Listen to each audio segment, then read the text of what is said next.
Senhor, repouso sobre todos nós, hoje e sempre. Vamos ter um momento de oração? Queria convidar você para a gente ter um momento, vamos começar por um momento individual. Queria que você orasse aí mesmo onde você está, da forma que você está, por favor. Ore a Deus nesse instante.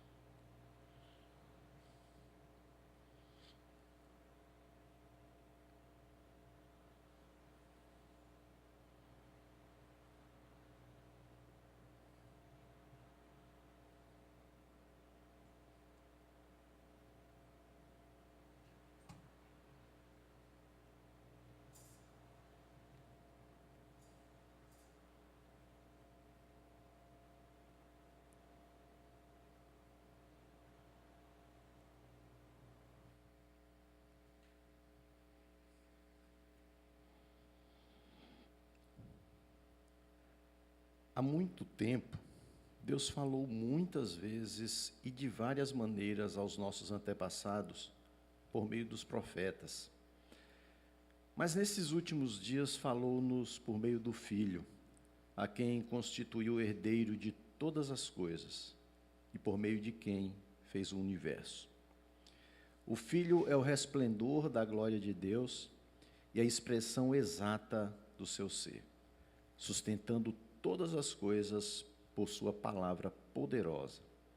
Depois de ter realizado a purificação dos pecados, ele se assentou à direita da majestade nas alturas, tornando-se tão superior aos anjos, quanto o nome que herdou é superior ao deles. Que nós possamos, na verdade, louvar esse Deus poderoso, engrandecer o seu nome, a nossa vida, né? Aquilo que a gente fala, aquilo que a gente canta, aquilo que a gente ora, aquilo que a gente medita, que sejam expressões de louvor e de adoração ao Senhor. Certo? Oi. Léo, pode tirar um pouco do volume da voz, da minha voz aqui no retorno, viu?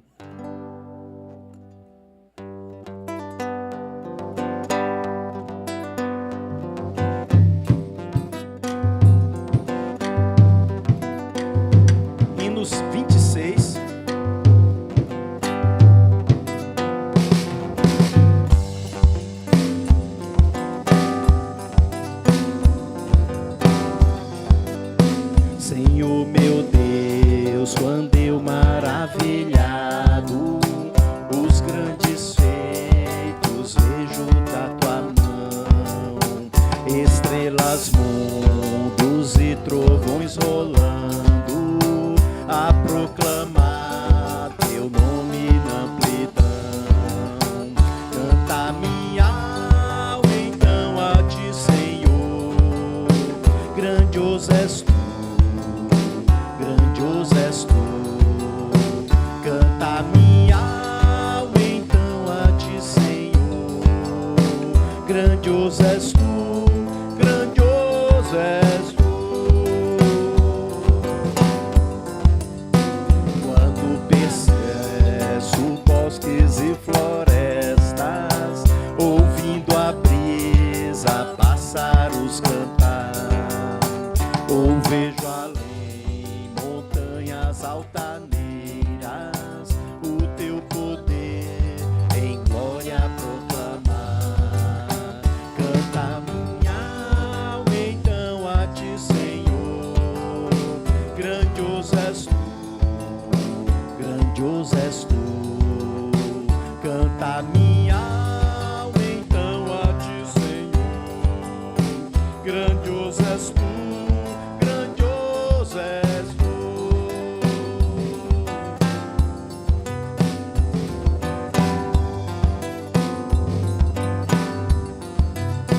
Quando percebo que na cruz maldita, por teu amor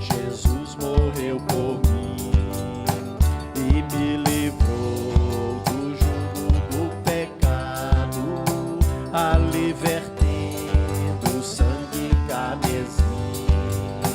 Canta minha alma, então a ti, Senhor. Grandioso és tu, grandioso és tu. Canta minha alma, então a ti, Senhor. Grandioso és tu.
Louvado seja o nome do Senhor.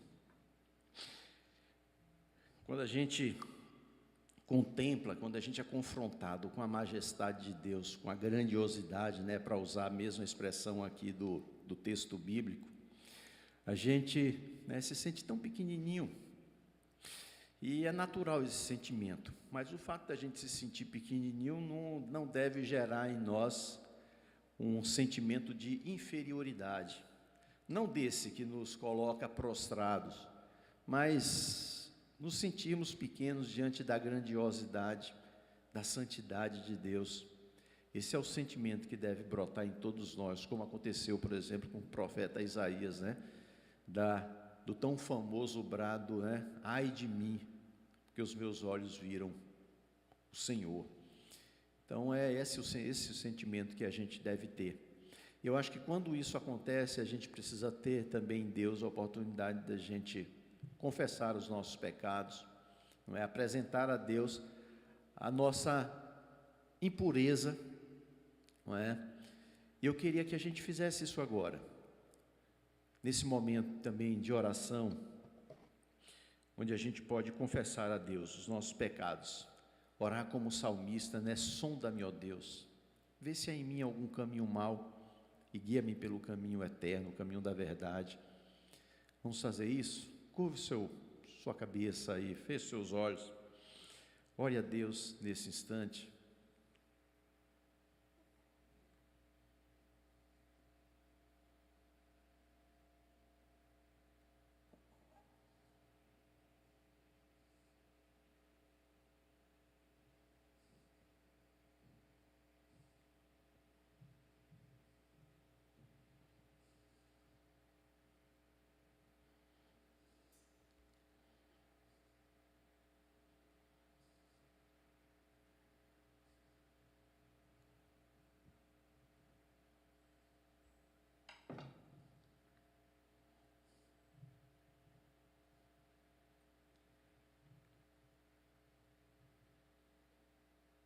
Pois a qual dos anjos Deus alguma vez disse: Tu és meu filho, eu hoje te gerei?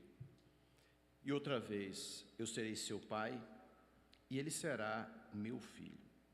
E ainda quando Deus introduz o primogênito no mundo, diz: Todos os anjos de Deus o adorem.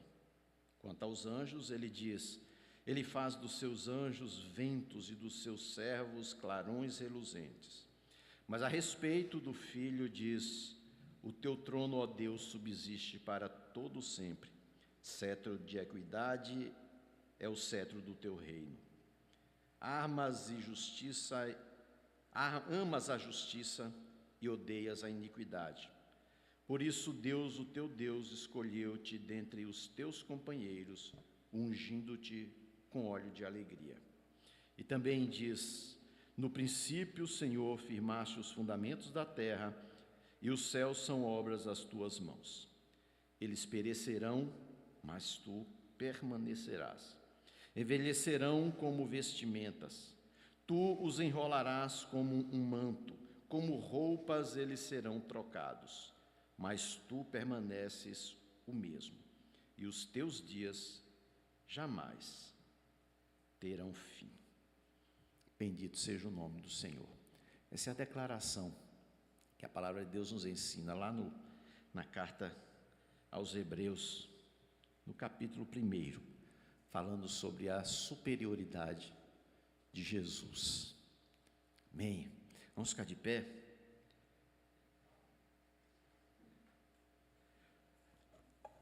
Só da gente ouvir essa voz, né, de Deus falando, e esse é o principal motivo da gente se encontrar, é a expectativa da gente ouvir a voz de Deus falando ao nosso coração.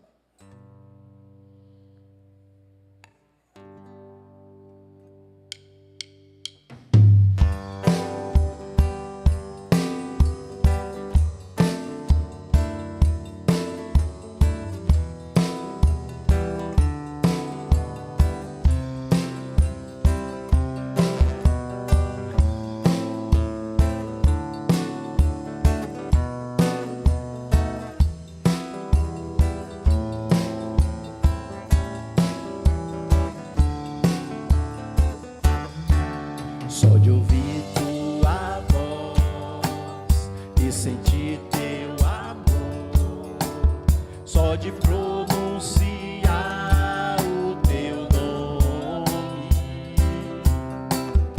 os meus medos se vão, minha dor, meu sofrer, pois de paz tu inundas meu ser.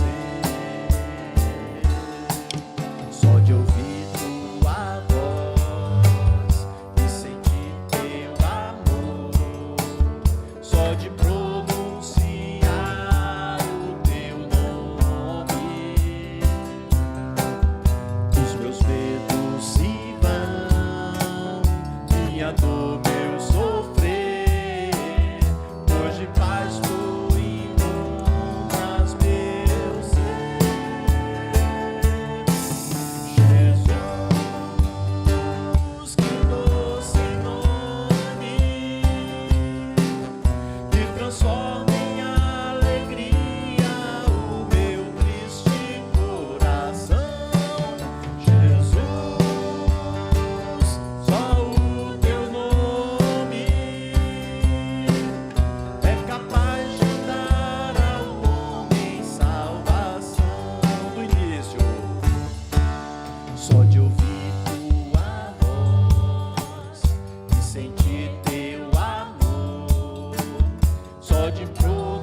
Pode sentar.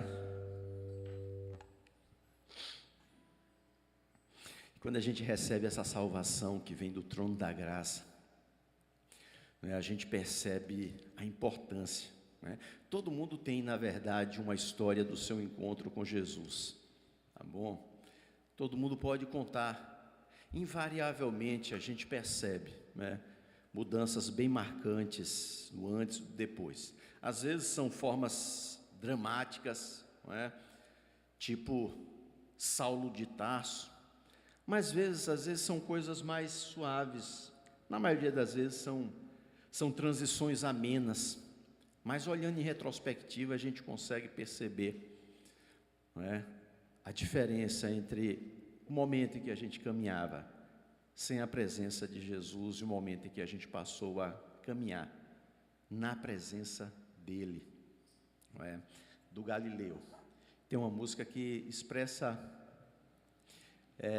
exatamente essa transição, que o autor da música conta tentando numa perspectiva mais abrangente, daquela falta de sentido, daquele caminhar a esmo, e tudo muda, né, quando o Galileu entra na vida dele, né? O autor em questão é esse que vos fala.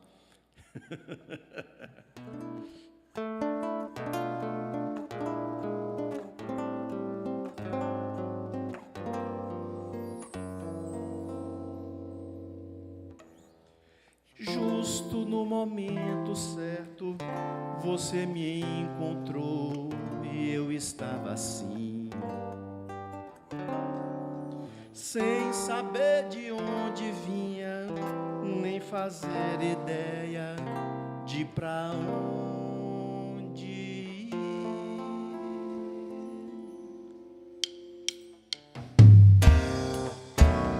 La la la la ya la ya, la ya la ya, la la la la ya la ya.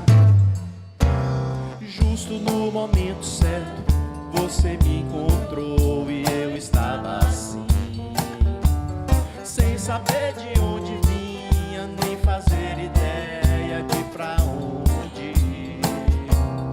Tudo no deserto, tudo tão incerto, e eu que me julgava esperto, dono de toda a resposta, cheio de certezas e seguia assim. Dono de toda a resposta, cheio de certezas e seguia assim. Uma vida tão sem graça, uma noite após um dia e não chegava ao fim. Foi então que Deus nasceu em minha vida na pessoa de um Galileu. Foi então que Deus nasceu em minha vida na pessoa de um Galileu. La la ya la ya la ya, la ya la ya, la la la la ya la ya. No momento certo você me encontrou e eu agora vivo. Sei que planejou, criou a minha vida para hoje eu estar aqui. Hoje nem tudo são flores, mas eu sei que Deus por mim nutre amores. Segue sempre ao meu lado, não me desampara e cuida de mim. Segue sempre ao meu lado, não me desampara e cuida de mim. Todo tempo me amava, com brandura me chamava inteiro para si. Tudo porque Deus nasceu em minha vida na pessoa de um Galileu.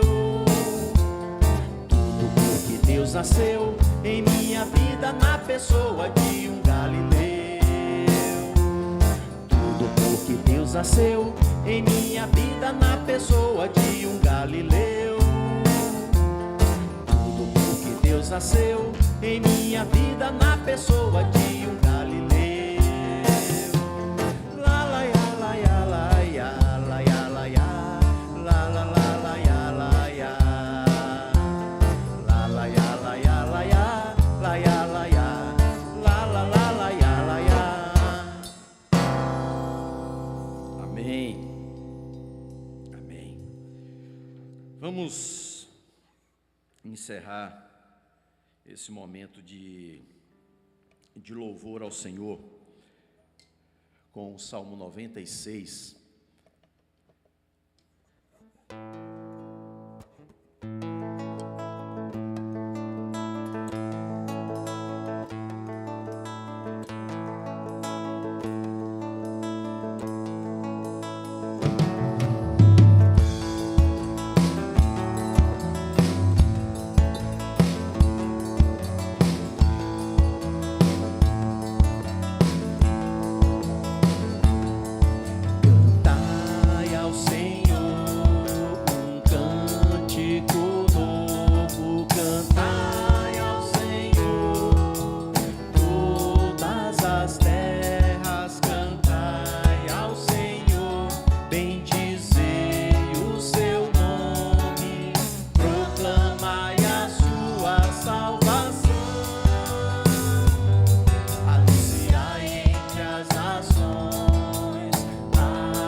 Louvado seja o nome do Senhor.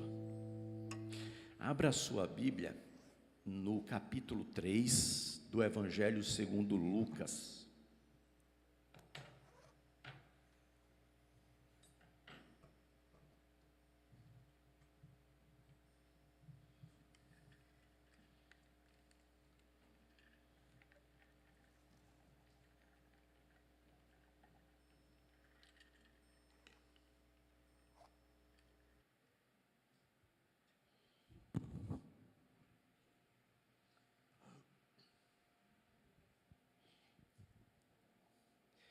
Evangelho segundo Lucas, capítulo de número 3. Quero ler os versículos de 7 a 14. Lucas capítulo 3, versículos de 7 a 14.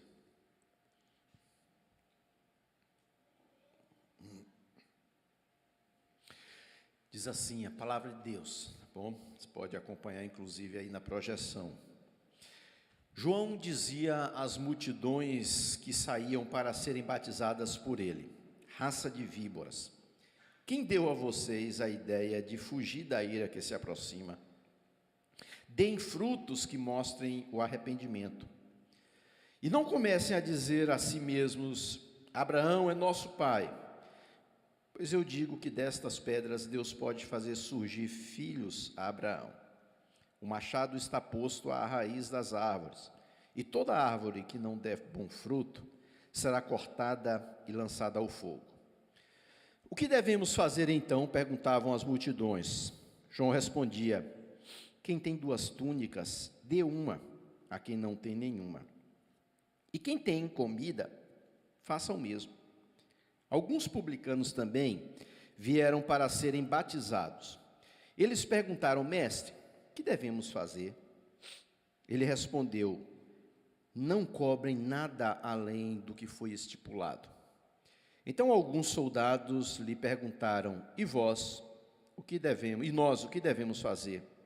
Ele respondeu: não pratiquem extorsão, nem acusem ninguém falsamente. Contentem-se com o seu salário. Até aqui, vamos orar?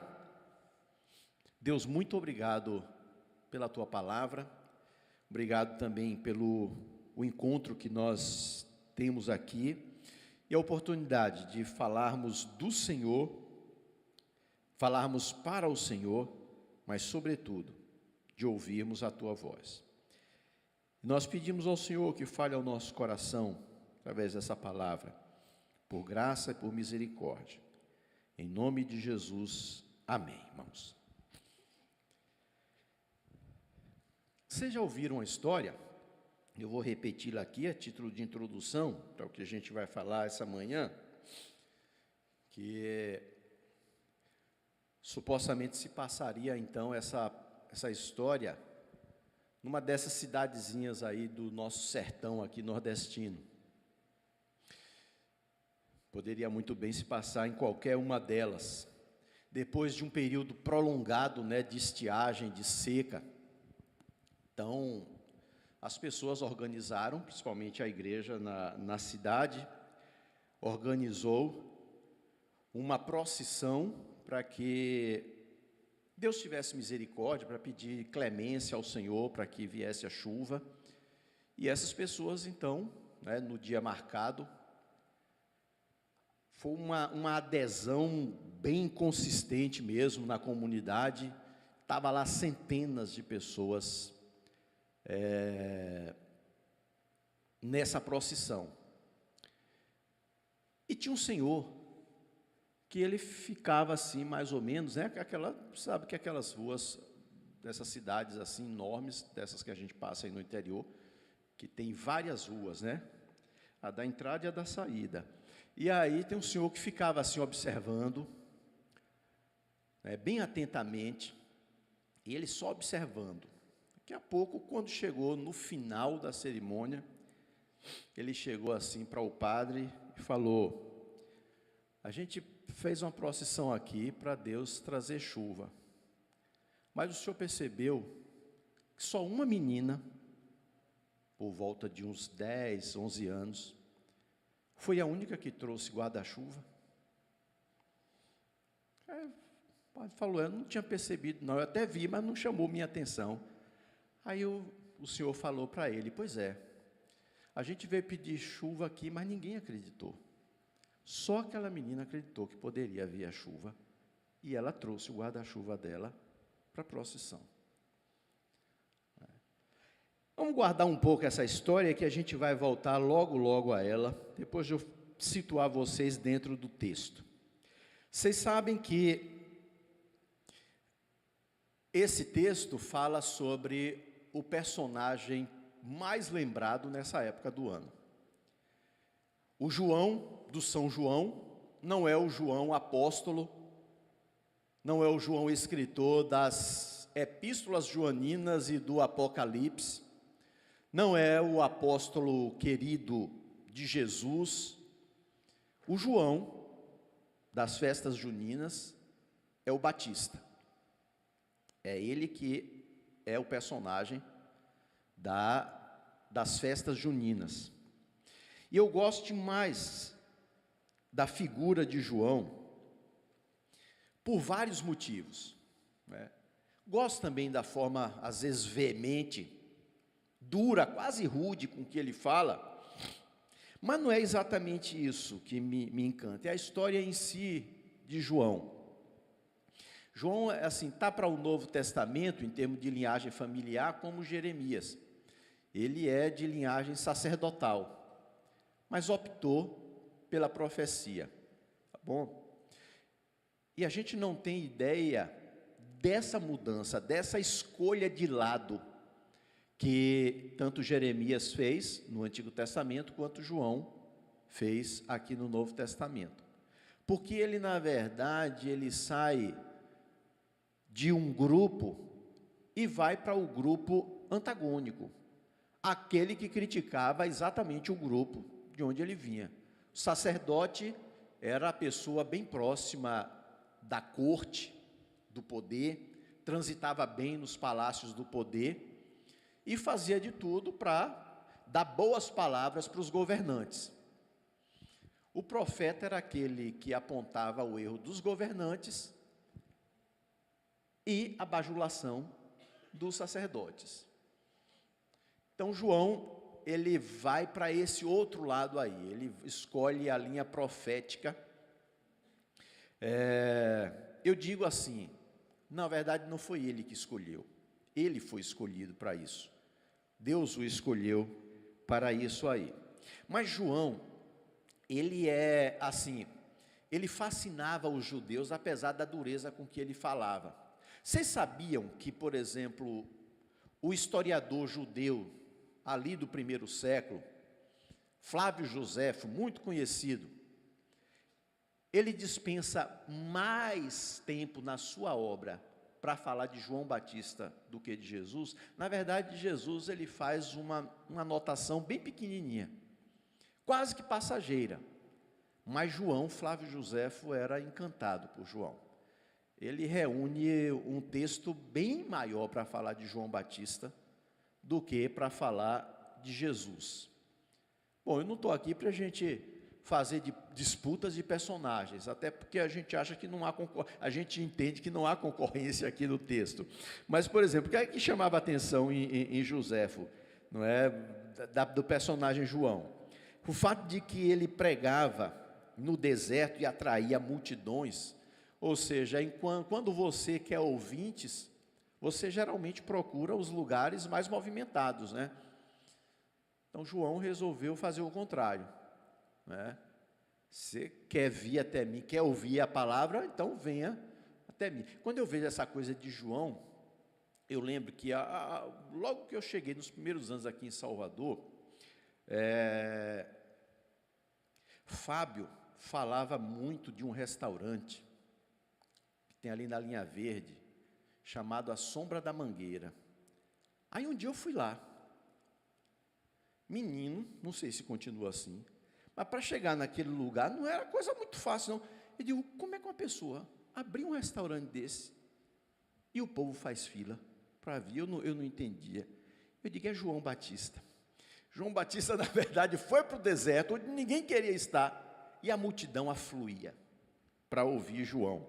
Tá certo? Mas outra coisa também que chamava a atenção de Joséfo é que João tinha introduzido o batismo público como sinal de arrependimento. Isso é marca de João. Na verdade, rituais de abluções, de lavagens, existia muito entre os judeus, tá certo? Mas batizar o outro, porque as abluções, as lavagens eram feitas pela própria pessoa. Existia todo um manual para que a pessoa fizesse nela mesma. João introduz uma coisa diferente. Ele faz uma espécie de lavagem no outro para arrependimento. Isso é a marca de João, tá certo? Perceba que isso passou para a gente. Isso não foi criado por Jesus. O texto, inclusive, diz que Jesus não batizava. Tá bom? Isso passou para o cristianismo, que é uma marca de João, o Batista. O batismo passou para a gente, porque foi invenção de João. E João ensinava que a prática da justiça, é aqui que a gente vai chegar muito, era mais importante do que os sacrifícios religiosos.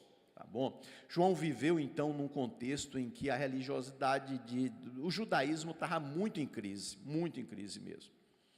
E João, então, ele tem uma palavra para isso aí, é nesse contexto que ele aparece proclamando uma mensagem simples e poderosa, que aí vai nos lembrar a ilustração do início. Deus não procura aparência religiosa. Ele, na verdade, busca autenticidade. Não era a aparência das centenas de pessoas que estavam ali em obediência à convocação do líder religioso para uma procissão, mas era a simplicidade de uma menina que relacionou as coisas de uma forma muito simples. Se a gente vai fazer uma procissão para chover, nada mais natural do que levar meu guarda-chuva. Pois bem, vou levar o meu guarda-chuva. Então, João, ele vem para proclamar uma forma de se envolver com Deus, como aquela menina, uma forma simples, direta, uma forma onde você tenta se livrar ao máximo das aparências religiosas para buscar aquilo que está na essência. Tá bom? Então, a pergunta que eu gostaria de propor para a gente responder bem rapidamente aqui é: o que é que a gente precisa saber para não nos tornarmos meros reprodutores de cultura religiosa? Ou dito de uma outra forma, o que é que a gente precisa saber para vivenciar de fato essa fé, como João Batista nos ensina? Então, nesses versos aqui, a gente tem algumas pistas, e a primeira delas é que João vai nos ensinar que a vida é maior do que o dogma, do que a doutrina, do que os nossos ensinamentos. A vida é maior do que isso aí. Os versículos 8 e 9 diz assim: deem frutos que mostrem o arrependimento. E não comecem a dizer a si mesmos: Abraão é nosso pai, pois eu digo que destas pedras Deus pode fazer surgir filhos a Abraão. O machado já está posto à raiz das árvores, e toda árvore que não der bom fruto será cortada e lançada ao fogo. Essas são palavras duras, mas foi muito bem entendida pelas pessoas da época. João está dizendo o seguinte: olha, vocês estão aqui, vocês trazem com vocês toda uma carga doutrinária, toda uma carga dogmática aqui, que vocês aprenderam dos rabinos, vocês aprenderam com os escritos antigos, os midrashes, o Mishnah, vocês aprenderam com tudo isso, vocês têm toda uma carga, vocês entendem muito bem isso aí, tá bom? Inclusive, vocês chegam aqui já investidos de uma autoridade e de um status, porque vocês são descendentes de Abraão. Então, vocês começam logo a partir da perspectiva de que eu sou filho de Abraão, não é? Eu sou presbiteriano, eu sou batista, eu sou assembleiano e assim por diante. A gente chega sempre a partir de um lugar religioso que a gente acha que isso é o suficiente para nos credenciar diante de Deus. Aí João vem e diz o seguinte: olha, eu não estou nem aí para os dogmas de vocês, eu não estou nem aí para a genealogia de vocês, eu não estou nem aí para os pertencimentos denominacionais de vocês. Eu quero ver vida. Meu compromisso não é com esses atrelamentos aí. Meu compromisso é com a vida. Então, deem frutos dignos de arrependimento. É isso que João fala. Falar a verdade, muitas vezes a gente se aproxima das outras pessoas e até do próprio Deus, já carteirando, né? Todos nós temos assim, às vezes hoje está menos em moda. Fala assim: eu sou evangélico.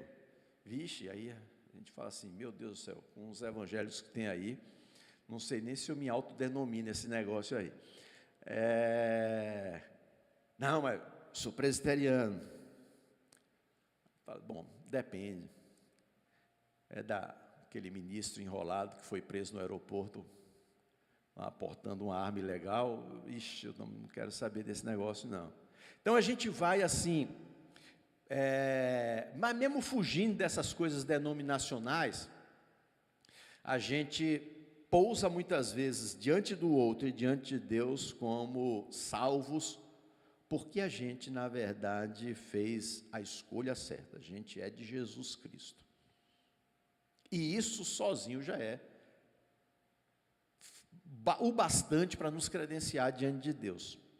Bom, na visão de João, ele falaria para mim e para você, eu não quero saber desse pertencimento seu. Isso não me diz muita coisa. Eu quero ver você demonstrar isso na sua vida, através de frutos que demonstrem. Você diz que você aceitou Jesus, que você caminha com Jesus, bacana, isso é legal. Mas isso por si só não vai fazer nenhuma diferença. É preciso que a vida demonstre esse seu atrelamento a Jesus, os reflexos desse caminhar com Jesus. Então, assim, pertencemos ao povo certo, não é credencial. A vida fala disso. Então, João vai nos ensinar que a vida é muito mais importante do que esse tipo de pertencimento. Segundo, versículo 11, diz assim, João respondia, quem tem 2 túnicas, dê uma a quem não tem nenhuma, e quem tem comida, faça o mesmo.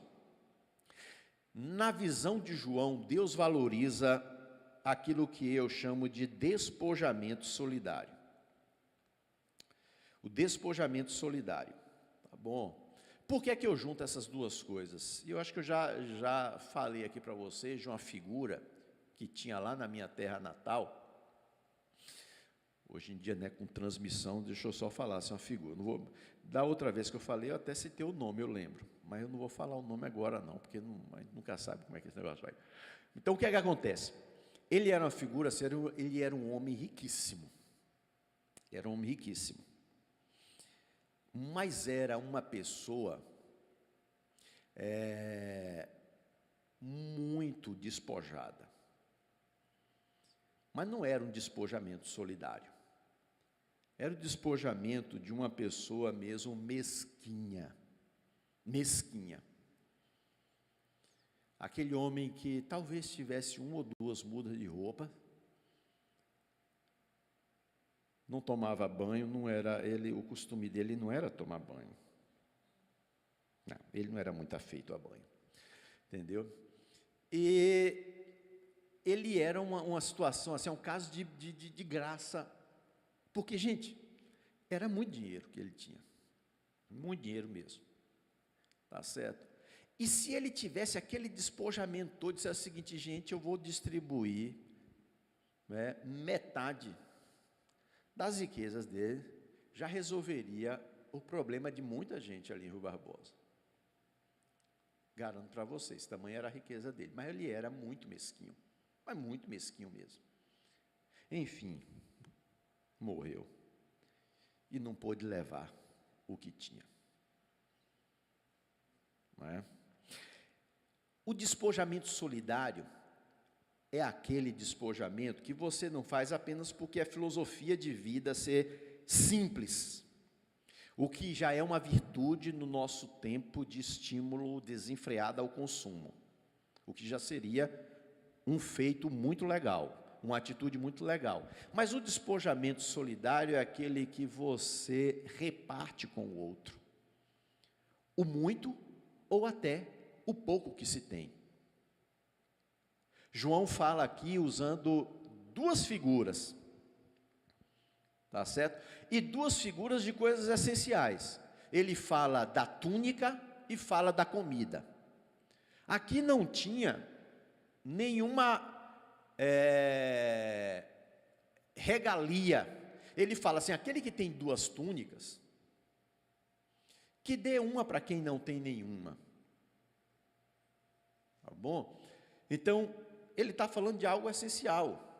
A túnica, que seria talvez uma espécie de um sobretudo, era muito importante numa região daquela, onde tem temperaturas altíssimas durante o dia, mas à noite a temperatura cai drasticamente, e a pessoa precisaria dessa túnica, porque aquilo era também o cobertor de muitas daquelas pessoas. Mas não era nenhuma extravagância ter duas. Mas a maior parte da população só tinha uma, e uma boa parte não tinha nenhuma. E aí o Batista fala assim: olha, vocês ficam falando que vocês são filhos de Abraão, não é? Eu quero dizer uma coisa para vocês: aquele que tem duas túnicas, que dê uma a quem não tem nenhuma. E aí ele diz: e o mesmo vocês façam com a comida. Preste atenção que nesse paralelo, ele não está dizendo assim, ó, e aquele que na verdade tem muito mais do que o que consegue consumir, que reparta com o outro. Se a lógica é, se você tem duas túnicas, dê uma para quem não tem, e ele fala, o mesmo faça com o alimento, ele está dizendo o seguinte: a gente não precisa doar apenas daquilo que nos sobra, a gente precisa ter sensibilidade para dizer o seguinte, diante da necessidade, olha só, aquele ditado, né? Caramba, bota um pouco mais de água no feijão, onde come um, come três, come quatro, não é? Então não é apenas a generosidade da sobra. Aliás, até escrevi algo parecido com isso essa semana, não é? Não é a generosidade da sobra. É a gente, na verdade, ter o despojamento solidário. Na religião do Batista, isso era super importante. E eu penso que isso é super atual para nós também, tá bom? Despojamento e partilha. Essas duas coisas precisam caminhar conjuntamente. Mas para João também, o Evangelho é um chamado para viver a fé no mundo real. Nada de idealizações, tá certo? Olha só os versículos 12 e 13. Alguns publicanos também vieram para serem batizados. Eles perguntaram, mestre, o que devemos fazer? Ele respondeu, não cobrem nada além do que foi estipulado. Isso é interessante, gente, porque por que é que eu falo que o Evangelho para João é uma proposta de vida no mundo real, imperfeito, e a gente também como seres reais e imperfeitos? Porque chegam publicanos extremamente odiados, cobradores de impostos, não é? Gente que era traidora. O publicano, na imagem do judeu, era pior do que o próprio invasor, do que o próprio opressor, porque o publicano era um judeu que traiu o seu povo, por ser cobrador de imposto. Aí os publicanos chegam para João e diz o seguinte, nós, a resposta mais simples, quase que instintiva, de qualquer rabino daquela época seria, deixe a sua condição de publicano. Mas João vai por outra linha, e a gente poderia até, João radical mais do que tudo, João poderia ir nessa linha. Mas João não manda eles abandonarem a profissão deles. João manda eles serem justos naquilo que estavam fazendo. Ou seja, João não idealiza um mundo para viver como servo do reino, como muita gente idealiza mundos para viver servo do reino. Não, João entendia muito bem, e cada função sua, cada lugar que você é chamado a estar tem desafios. Essa própria comunidade já lidou na sua história com muita gente que tinha uma crise que ainda persiste, sabia, em muitos lugares, que é o músico. Né? Eu lembro do meu primeiro contato com a Igreja Presbiteriana da Aliança no acampamento. Eu não era pastor aqui dessa igreja, eu era pastor lá em João Dourado. E fui chamado para um acampamento. E teve uma tarde em que o pessoal pediu para conversar comigo. Nesse acampamento tinha mais músico do que gente, né? A tarde para conversar comigo. E a crise principal deles era essa, porque eram músicos muito bons. E todos eles tocavam aí. Tocava naquilo que a Bahia tem. Ou seja, trio elétrico, para ganhar dinheiro, né? Para você ter uma ideia, a semana do carnaval dá mais dinheiro do que juntando todas as outras tocadas do ano todo. É um negócio fora do comum. E a crise deles é: a gente pode tocar, né? A gente pode tocar. Acho que era uma crise mais ou menos do publicano, né? Como é que a gente faz agora? Que a gente está numa posição que as pessoas se estigmatizam. Ah, se você está como publicano, você é automaticamente um desonesto, porque você cobra mais para ficar com alguma coisa aí. Se você é músico, então tem o estigma de que o músico ele é um bom vivant, ele é quase um promíscuo, se não um promíscuo, então você também está envolvido com isso aí. Então são os estigmas que a gente vai falando. João fala o seguinte: meu filho, não deixe de tocar no trio elétrico. Foi João que falou, viu? Não precisa você sair do trio elétrico, basta você tocar e ganhar o seu cachê honestamente. É isso. O mundo real, Deus nos chama para o mundo real. Eu não sei para onde Deus está te chamando, qual lugar onde você está, quais são os níveis de corrupção ou não, de onde você está, mas Deus não está pedindo a você que procure um lugar ideal, porque esse lugar ideal não existe no mundo imperfeito. O mundo jaz no maligno. Onde a gente está, a gente vai ter desafios de santidade. Então não é saindo de onde a gente está, é sendo luz, é sendo sal, onde Deus nos colocou, onde é possível estar naquele determinado momento. Esse é o evangelho para João. E a gente, o que é que vai fazer? João diz: olha, sejam justos. Já era quase um padrão, não é? Cobrar propina dos publicanos. Eles enriqueciam, eles tinham um salário, mas eles enriqueciam. E todo mundo sabia que o salário do publicano não dava para enriquecer. De onde vinha esse dinheiro? De propina. Era assim. E João fala o seguinte: não, você tem o seu salário, vai lá e faça as coisas de forma justa. Tá bom? E esse é o conselho do Evangelho para todos nós. E por fim, não é? Deus, na verdade, valoriza aqueles que vivem em justiça. Justiça prática, tá certo? E aí chegam os soldados e dizem o seguinte: o que é que nós faremos? Aí João então vai dizer: olha, não use da sua posição para obter vantagens indevidas. Então seja justo. Não use da sua posição para fazer isso. Não use da sua posição para causar sofrimento.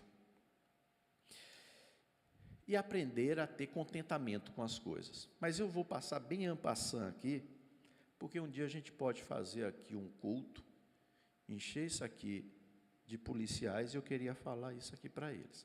Eu não sei se eu ficaria vivo depois, mas eu teria vontade de falar essas coisas com base no que João dá esse conselho aqui, para os soldados da época.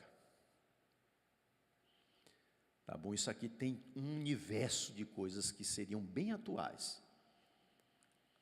para as nossas polícias hoje. Bem atuais isso aqui é. Mas esse é o desafio do Evangelho que João faz para a gente. Para finalizar, a gente conhece, Jesus contou uma história parecida, né? Uma árvore muito frondosa, uma árvore maravilhosa, que ao longo do ano todo as pessoas ficavam impressionadas com a beleza, aquela copa, né, vistosa, aquela coisa maravilhosa mesmo de se ver. Dava sombra, era muito legal. E aí cria-se a expectativa, né, quando chegar no outono, uma árvore bonita dessa, tipo de fruto que ela vai dar é um esplendoroso. Mas chega o outono e não tem fruto. Ela só tem aparência, mas o importante que é o fruto ela não tem. Aí o que é que Jesus faz? Diz o texto que Jesus amaldiçoou e a árvore definhou e morreu. A gente pode achar drástico, mas é a metáfora. O que o texto quer ensinar para a gente é que Jesus não está interessado nas nossas aparências, foi o que João falou. Jesus está interessado nos nossos frutos.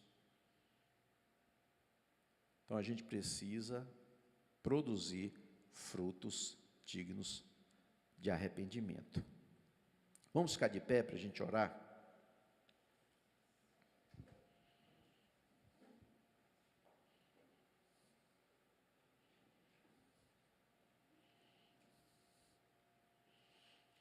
Senhor, muito obrigado, Pai, pelo cuidado que o Senhor tem.